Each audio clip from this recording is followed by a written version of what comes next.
Hello guys, how are you doing? Today we're going to take a look at this last song that I did. If you haven't checked it out, I'll put a shortcut of it here. I don't know if it's going to show up, but right here. And I'll do it because some people asked for it in the comments. I think that there was 3 people and 2 likes. So that's what it takes for me to make this. No, just kidding. I mean, I thought it was something of your interest, maybe. Oh, hold up. I'll put some more lighting here. Like here. Okay. So like there.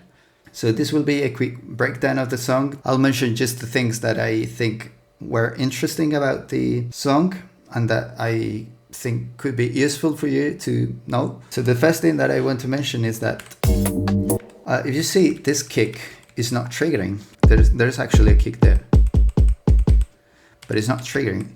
I used that kick just to trigger the sidechain. So if you see here, if you go to group, these 2 kicks are not sidechaining the other 3 tracks, but this one is just because I wanted to give it a bouncy feel, but not really being overwhelming or over the top. So if we go to the most busy part, you can see that the kick is doing this, but the actual sidechain is doing right. So every 2, and that's just because if not, it could sound like this. I will just make it obvious. But so this is what I did, and this is what it should be in the case. But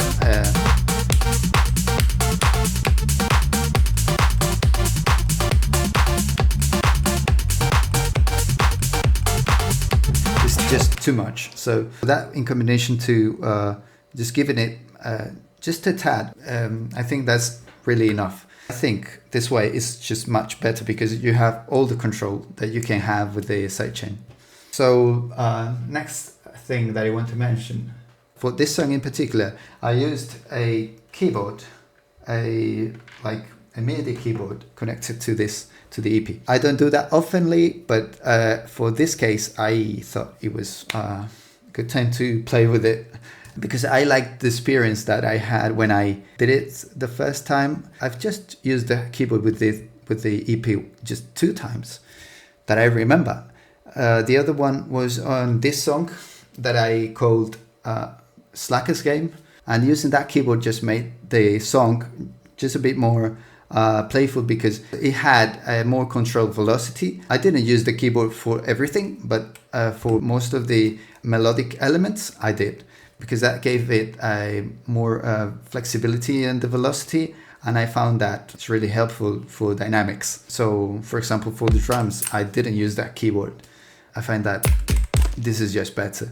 But for the melodic parts, most of them, they were done on a regular keyboard or MIDI keyboard. Okay, so one quirky thing about this song is that at the beginning, that part was actually the first part that I played and made for this song. I thought that was a great starting point, but then I realized that I wasn't going to develop it like really further than that. So I made another melodic part that was this one.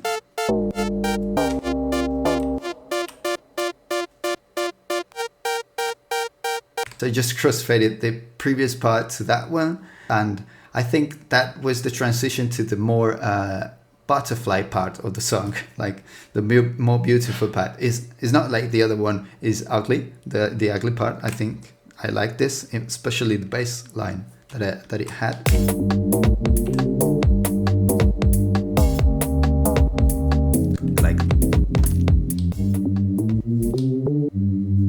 I like that. I don't know, but I thought that transition was a great move in my opinion because it helped me grow the song further than that loop. So let's see. This sample that you see here, if we go to the last part of the song, So this sample was just a coincidence that it was on the same key and also on the same tempo. Like, this is not a really used tempo. Like, it's not 120, it's not 127 or whatever. It's just a really weird tempo, but for some reason this fitted the key of the song as well as the tempo. Like that was on the same key here. Not like right here, but now. That was on the same press. And I find that hilarious, actually. So another thing that I want to mention is that most of the, like this one, if you see here, between 400 and 500, those sounds were basses, but I use them as leads, like this one as well. No. So this one and as well as this one, I use it as a melodic part, but not as a bass. So if you see, so what I want to express with this is that you don't have to use basses as basses. You can use it as anything, to be honest. So I use them as chords and as the leads. So here.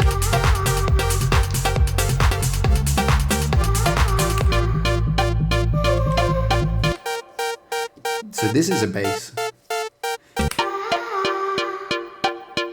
And that one, those chords as well. So yeah, so you don't have to stick with what it should be, but more of what you want it to be, right?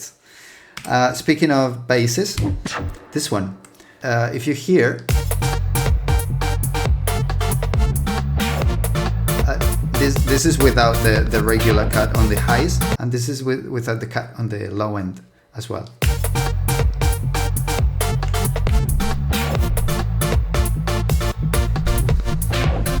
It has a really powerful low end that I wanted to roll off. So I think that I should do this more often, because it's just helpful to use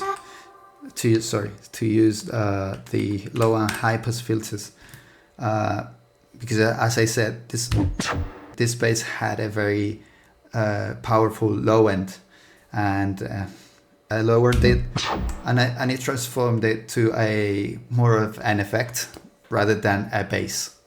And the last thing that I want to mention is that I changed sounds quite a lot on this song. I tried different sounds for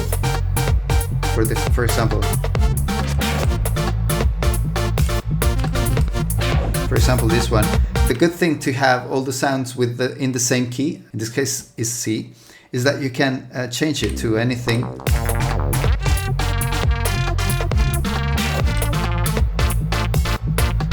And I was just trying until I came up.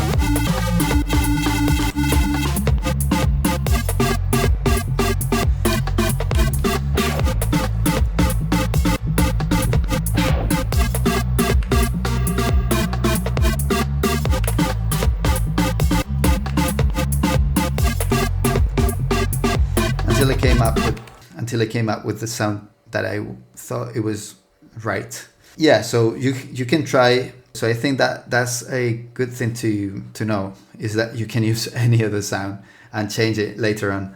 I find that a game changer, actually, on the EP. You know, on the EP one, you can't do that. So that's the end of the video. I hope this is not too long of a video. I want to make more songs like this one, live or like speaking to camera.